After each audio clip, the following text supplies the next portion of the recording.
आखिरकार एसआईआर के संदर्भ में निष्कर्ष सामने आ गया। चुनाव आयोग ने बिहार के प्रस्तावित विधानसभा चुनाव से पहले मतदाता सूची का विशेष गहन परीक्षण कराना चाहा। 1 महीने पहले यह खबर जब साया हुई तो तमाम विपक्षी दलों ने इस कोशिश को वोट चोरी की कवायद के रूप में निरूपित किया।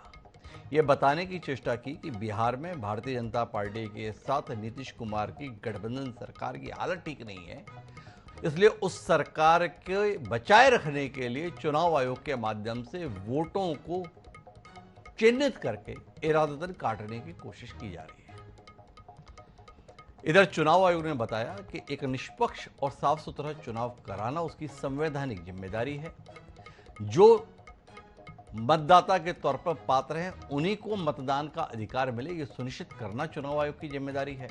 इस प्रकार के अतीत में शिकायतें आई हैं कि बड़े पैमाने पर अवैध प्रवासी जाली दस्तावेजों के माध्यम से अपने वोटर कार्ड बनवा लिए हैं।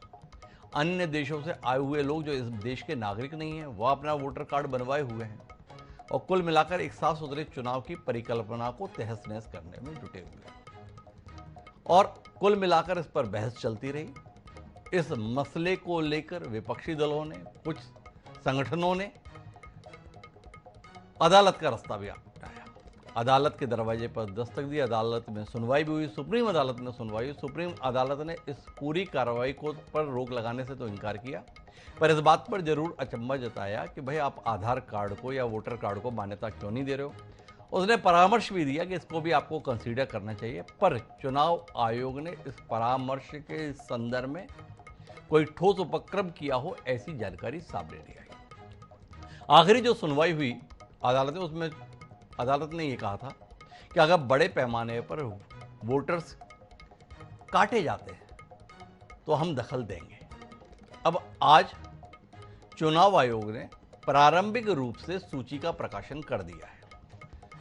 इससे 3-4 दिन पहले ही चुनाव आयोग के हवाले से यह जानकारी आई थी कि 7 करोड़ 93 लाख मतदाताओं में से तकरीबन 65 लाख नाम इस सूची का हिस्सा नहीं होंगे। 65 लाख एक बड़ी संख्या होती है, तकरीबन 7-8% वोटर्स की संख्या।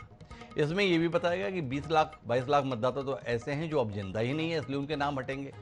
20-22 लाख मतदाता के संदर्भ में पता ही नहीं चल रहा कि वो हैं या नहीं हैं। 7 लाख मतदाताओं के संदर्भ में बताया गया कि आंकड़े बता रहे हैं कि ये अन्य राज्यों में भी पंजीकृत है, इसलिए यहाँ से हटाए जाएंगे।